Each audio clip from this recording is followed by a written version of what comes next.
আকাশবাণী আগরতলা। স্থানীয় সংবাদ পড়ছি সোমা চট্টোপাধ্যায়।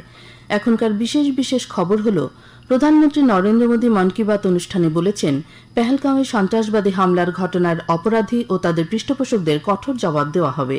মুখ্যমন্ত্রী অধ্যাপক ডাক্তার মানিক সাহা কর্মচারীদের বিভিন্ন জনকল্যাণমূলক প্রকল্পের কাজ স্বচ্ছতার সঙ্গে করার জন্য আহ্বান জানিয়েছেন। কলকাতার নিকো পার্ক কর্তৃপক্ষ জিরানিয়ার শচীন্দ্রনগরে ইকো পার্ক নির্মাণে সহায়তা করবে জানিয়েছেন পর্যটন মন্ত্রী সুশান্ত চৌধুরী।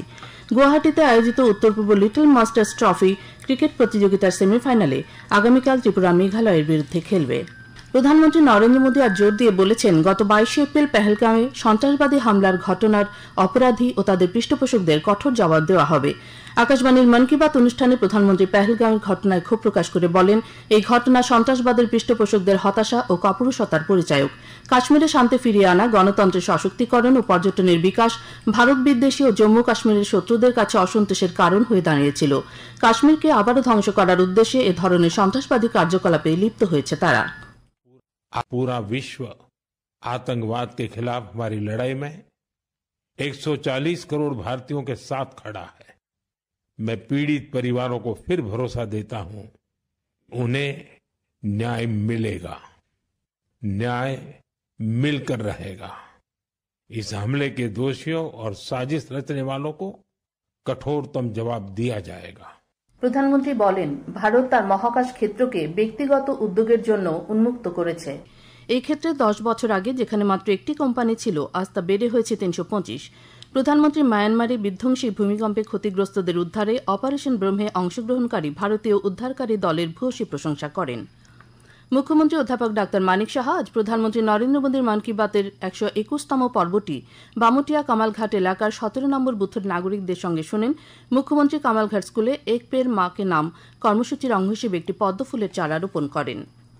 মুখ্যমন্ত্রী অধ্যাপক ডাক্তার মানিক সাহা বলেছেন, 2018-19 থেকে 2025 সালের এপ্রিল মাস পর্যন্ত 16,942 জনকে স্বচ্ছতা নিরীক্ষে সরকারি চাকুরি প্রদান করা হয়েছে।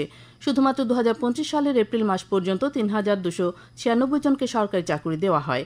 আজ আগরতলার রবীন্দ্র ভবনে বিভিন্ন দপ্তরে 479 জনকে অফার প্রদান অনুষ্ঠানের উদ্বোধন করে তিনি একথা বলেন। আশা করি যে আমাদের সরকারের যে নীতি নির্দেশিকা এবং জনকল্যাণের যেসব স্কিমগুলো আমরা আছে, সেগুলো বিভিন্ন স্তরের যে কর্মচারীরা এখানে আসছেন তাদেরকে আমি বলবো যে আপনারা এই কাজটা অত্যন্ত অনেস্টির সাথে আপনারা করবেন। আপনাদের প্লেজ নিতে হবে যে আমি স্বচ্ছতার সাথে কাজ করব এবং সময়ের সাথে আমি মানুষের জন্য এবং সময়ের সাথে আমি এই কাজটা আমি ডেলিভারি করব। আজকের অনুষ্ঠানে সমাজ কল্যাণ ও সমাজ শিক্ষা দপ্তরের সিডিপিও, আইসিডিএস সুপারভাইজার পদে 126 জন, পূর্ত দপ্তরের জুনিয়র ইঞ্জিনিয়ার পদে 197 জন, ত্রিপুরা স্টেট কোঅপারেটিভ ব্যাংক লিমিটেডে অ্যাসিস্ট্যান্ট ম্যানেজার ক্যাশ কাম জেনারেল ক্লার্ক এবং মাল্টিটাস্কিং স্টাফ পদে 156 জন মিলিয়ে মোট 479 জনকে অফার প্রদান করা হয়। অনুষ্ঠানে উপস্থিত ছিলেন সমাজ কল্যাণ ও সমাজ শিক্ষা দপ্তরের মন্ত্রী টিঙ্কু রায়, সমবায় মন্ত্রী শুক্লাচরণ নোয়াতিয়া, বিধায়ক কিশোর বর্মন, রাজ্য সরকারের মুখ্য সচিব জে.কে. সিনহা সহ অন্যান্যরা। পর্যটন মন্ত্রী সুশান্ত চৌধুরী আজ কলকাতায় জিরানিয়ার শচীন্দ্রনগর কলোনিতে অত্যাধুনিক একটি ইকো পার্ক নির্মাণের বিষয়ে নিকো পার্কের ম্যানেজিং কমিটির উচ্চপদস্থ কর্মকর্তাদের সঙ্গে বৈঠকে মিলিত হন। রাজ্য পর্যটন দপ্তরের অধিকর্তা প্রশান্ত বাদল নেগিও বৈঠকে উপস্থিত ছিলেন। নিকো পার্কের কর্মকর্তারা জিরানিয়ার শচীন্দ্রনগরে পার্কটি নির্মাণ ও সজ্জিত করার জন্য পর্যটন বিভাগকে সম্ভাব্য সকল সহায়তা করার আশ্বাস দিয়েছেন। Teachers recruitment board of Tripura TRBT পরিচালিত টেট 2 পরীক্ষা আজ অনুষ্ঠিত হয়। বোর্ডের চেয়ারম্যান প্রত্যুষ রঞ্জন দেব জানান, রাজ্যের 8টি জেলার 119টি কেন্দ্রে আজ টেট 2 পরীক্ষা অনুষ্ঠিত হয়। এই পরীক্ষায় আবেদনকারী পরীক্ষার্থীর সংখ্যা ছিল 35,148 জন। সিপাহীজলা জেলায় 4,516 জন পরীক্ষার্থী পরীক্ষা দিয়েছেন বলে জানিয়েছেন জেলা শিক্ষা আধিকারিক মলয় ভৌমিক। গোমতী জেলার শিক্ষা আধিকারিক বিকাশ নাথ জানান, ওই জেলায় 3,983 জন পরীক্ষা দিয়েছেন। দক্ষিণ জেলায় টেট 2 পরীক্ষায় 4,869 জন পরীক্ষার্থী পরীক্ষায় বসেছেন বলে জানিয়েছেন ভারপ্রাপ্ত শিক্ষা আধিকারিক সুবীর মজুমদার। ঊনকোটি জেলার শিক্ষা আধিকারিক প্রশান্ত কিলিকদার জানান, 1,971 জন পরীক্ষার্থী পরীক্ষায় বসেছিলেন। বিদ্যালয় শিক্ষা দপ্তর সিপাহীজলা জেলার 23টি বিদ্যালয়ের 18 জন প্রধান শিক্ষক ও শিক্ষকের বিরুদ্ধে শোকজ নোটিশ জারির সিদ্ধান্ত নিয়েছে। তাছাড়া 10 জন শিক্ষকের বেতন সাময়িকভাবে স্থগিত রাখার সিদ্ধান্ত নিয়েছে। বিদ্যালয় শিক্ষা অধিকর্তার নেতৃত্বে গতকাল সিপাহীজলা জেলার 23টি বিদ্যালয়ে আকস্মিক পরিদর্শন করা হয়। পরিদর্শনকালে কর্তব্যে গাফিলতির দায়ে সংশ্লিষ্ট শিক্ষকদের চিহ্নিত করা হয়। সরকারি সূত্রে আজ এ খবর জানা গেছে। এসএফআই এর রাজ্য সম্মেলনকে কেন্দ্র করে আজ কৈলাসহরের ঊনকোটি কলাক্ষেত্রে প্রস্তুতি বৈঠক অনুষ্ঠিত হয়। উপস্থিত ছিলেন বিরোধী দলনেতা জিতেন্দ্র চৌধুরী, প্রাক্তন শিক্ষামন্ত্রী তপন চক্রবর্তী, এসএফআই এর রাজ্য সভাপতি সুলেমান আলী প্রমুখ। উল্লেখ্য, আগামী 3 ও 4 জুন এসএফআই এর 21তম রাজ্য সম্মেলন কৈলাসহরে অনুষ্ঠিত হবে। ত্রিপুরা আর্ট সোসাইটির উদ্যোগে আজ কুমারঘাটের গীতাঞ্জলি অডিটোরিয়ামে সম্বর্ধনা পুরস্কার বিতরণী অনুষ্ঠানের আয়োজন করা হয়। উদ্বোধন করেন বিধায়ক ভগবান চন্দ্র দাস।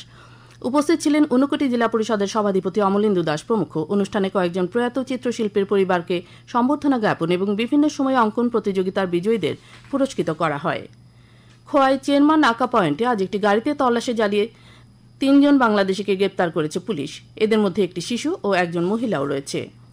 সিপাহীজলা জেলার সোনামুড়ার পিএম শ্রী এনসি ইনস্টিটিউশন ও সোনামুড়া দ্বাদশ শ্রেণী বালিকা বিদ্যালয়ের চুরিকাণ্ডে গত 2 দিনে মোট 6 জন অভিযুক্তকে গ্রেপ্তার করতে সক্ষম হয়েছে সোনামুড়া থানার পুলিশ। গত বৃহস্পতিবার একই রাতে 2টি বিদ্যালয় থেকে চোরের দল নগদ অর্থ সহ বিভিন্ন জিনিসপত্র নিয়ে যায়। চুরি যাওয়া কিছু জিনিসপত্র উদ্ধার করেছে পুলিশ। খেলার খবর। প্রথমবারের মতো গুয়াহাটিতে আয়োজিত উত্তর পূর্ব লিটল মাস্টার ট্রফি ক্রিকেট প্রতিযোগিতার সেমিফাইনালে আগামীকাল ত্রিপুরা খেলবে মেঘালয়ের বিরুদ্ধে। গুয়াহাটির আসাম ক্রিকেট অ্যাসোসিয়েশনের ক্রিকেট একাডেমি মাঠে সীমিত ওভারের এই ম্যাচটি হবে। টিসিএ পরিচালিত মহিলাদের আমন্ত্রণমূলক সিনিয়র টি20 ক্রিকেটের আসর আগামী 29 এপ্রিল থেকে শুরু হচ্ছে। আসরে মোট 15টি দল অংশ নেবে। 3টি গ্রুপে লড়াইয়ের পর নকআউট পদ্ধতিতে আসরের খেতাবের বিষয়টি ফয়সালা হবে। আবহাওয়া। রাজ্যের আকাশ আগামী 24 ঘন্টা সাধারণত মেঘাচ্ছন্ন থাকবে। তাপমাত্রা সর্বোচ্চ 32 ডিগ্রি সেলসিয়াস এবং সর্বনিম্ন 23 ডিগ্রি সেলসিয়াসের কাছাকাছি থাকবে। আজ দিনের সর্বোচ্চ তাপমাত্রা ছিল 35 ডিগ্রি সেলসিয়াস ও সর্বনিম্ন 22.6 ডিগ্রি সেলসিয়াস। শেষ করার আগে খবরের বিশেষ বিশেষ অংশগুলি আরেকবার পড়ছি।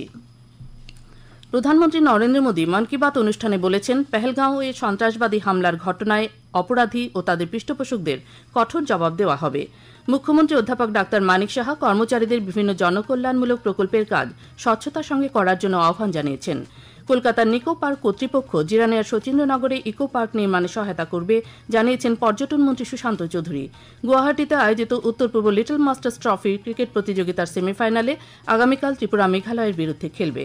স্থানীয় সংবাদ আজকের মতো এখানে শেষ হল। পরবর্তী বাংলা স্থানীয় সংবাদ প্রচারিত হবে আগামীকাল সকাল 7:35